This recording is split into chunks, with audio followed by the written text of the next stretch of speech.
में कोई समस्या है, घर पुराना हो गया है तो घर नहीं बदला जाता, माता पिता नहीं बदले जाते, तो भी किसी दूसरे को बाप नहीं बनाया जाता। बाप केवल एक होता है, माँ केवल एक होती है। इसलिए हमारी बहुजन समाज पार्टी है, यही हमारा घर है बहुजनों का। जगह जगह भटकेंगे तो कोई इज्जत नहीं है। नीले झंडे के नाम पर आपको बहुत लोग भटकाने के लिए आएंगे। वो लोग हैं जिनके सुबह के लंच और रात के डिनर ऐसे ऐसे लोगों के साथ होते हैं जिन्हें आप सोच भी नहीं सकते हैं। ये हैं बहुजन समाज के, उनसे सचेत हो जाओ, क्योंकि हाथी के झंडे वाली, हाथी के निशान वाली, नीले झंडे वाली बहुजन समाज पार्टी है। ये सोशल मीडिया पर कोई भी गलत चीज ना डालें। समाज में भाईचारा होना भी बहुत जरूरी है। आज मेरी जितनी बहन है, भाई हैं और जितने हमारे ताऊ जी हैं, चाचा जी हैं, सब लोग इकट्ठे हुए मेरे एक ही आह्वान पर, उसके लिए मैं बहुत बहुत हृदय की गहराइयों से आप सभी का बहुत बहुत स्वागत और अभिनंदन कर रही हूँ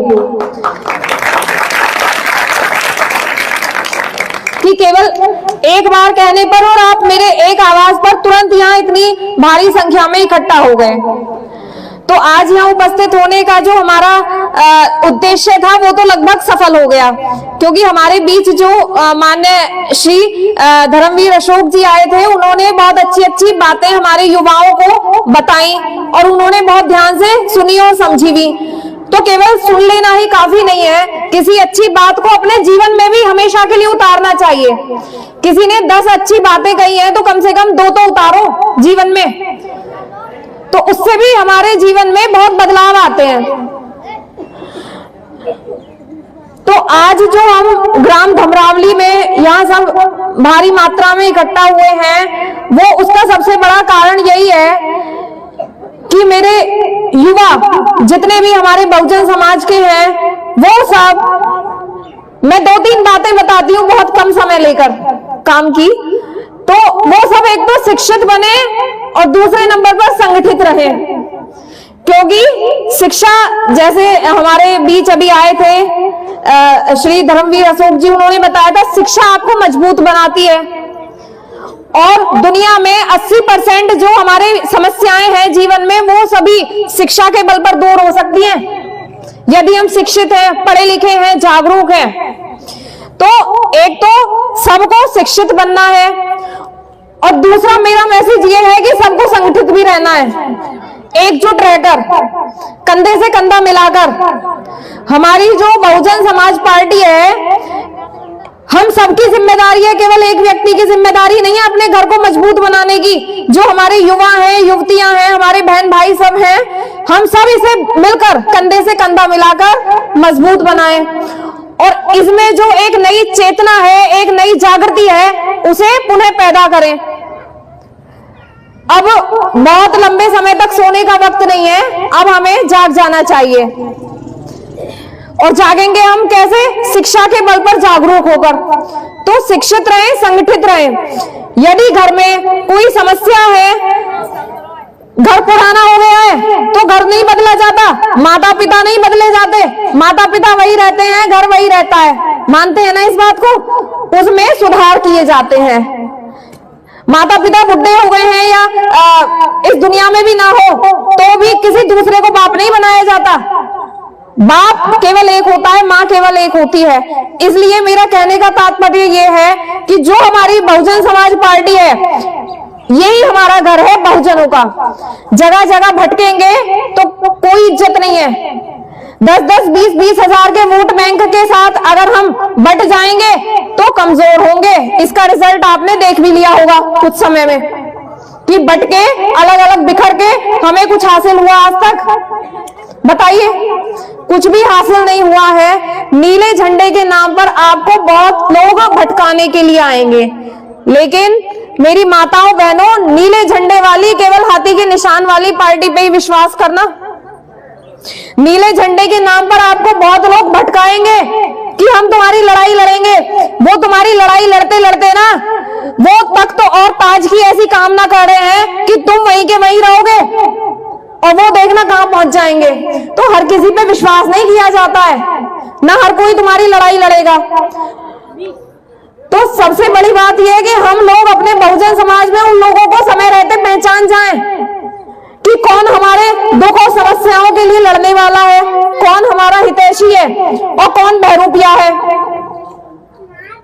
इन लोगों को समझ जाओ, समय रहते हुए इनके चेहरों को समझ जाओ, क्योंकि ये वो लोग हैं जिनके सुबह के लंच और रात के डिनर ऐसे ऐसे लोगों के साथ होते हैं जिन्हें आप सोच भी नहीं सकते हैं।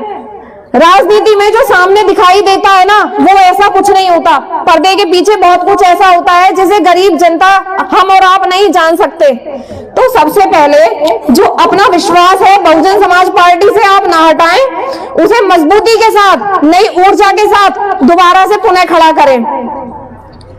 और एक अंत में मैं बात और कहना चाहती हूँ कि जितने हमारे युवा और युवतियां हैं, राजनीति को गलत ना समझें, राजनीति में सक्रिय रूप से हिस्सेदारी अपनी दर्ज करें। कोई तुम्हारी लड़ाई लड़ने के लिए, कोई तुम्हारी गरीबी दूर करने के लिए नहीं आएगा। जब तक शिक्षित नहीं बनोगे, अपनी आवाज में दम नहीं दिखाओगे ना, तो हमेशा शोषण के शिकार होते रहोगे। जिस दिन मतदान होता है तो ये घूंघट भूल जाओ सब। मान सम्मान एक अपना आंखों का होता है, नजर का। यहां तक घूंघट करके कुछ वो नहीं है कि तुम्हें वर्ल्ड कप मिलेगा।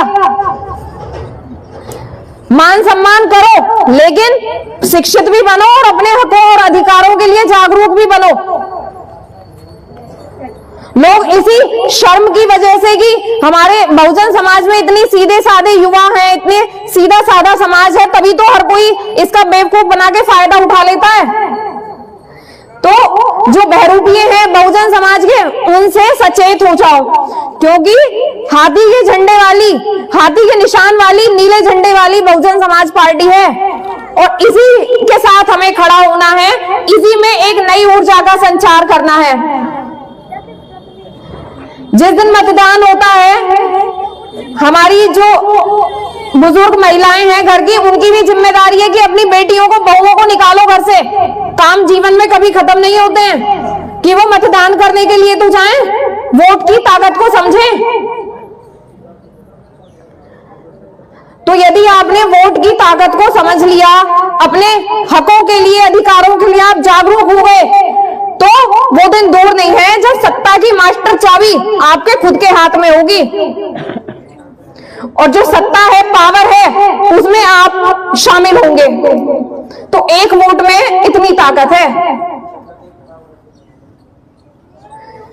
तो मैं बस अपने बहुजन युवाओं से, समाज के सभी लोगों से यही कहना चाहती हूँ। और अंत में जितने भी हमारे बहुजन समाज के युवा हैं, ये सोशल मीडिया पर कोई भी गलत चीज ना डालें। समाज में भाईचारा होना भी बहुत जरूरी है।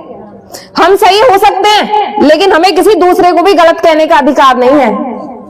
मान रहे हैं ना इस बात को? तो इसलिए हर किसी की विचारधारा है, वो उसकी व्यक्तिगत राय है। कौन किसे मानता है, किसे पूछता है, किसी पर हमें उंगली नहीं उठानी चाहिए।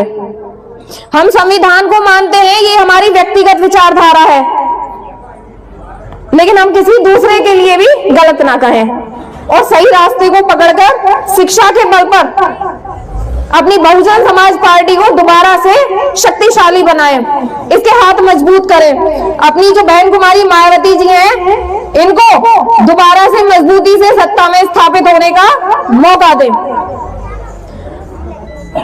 अंत में बोलिए सब, जय भीम। आवाज में कुछ कमी हो गई है शायद।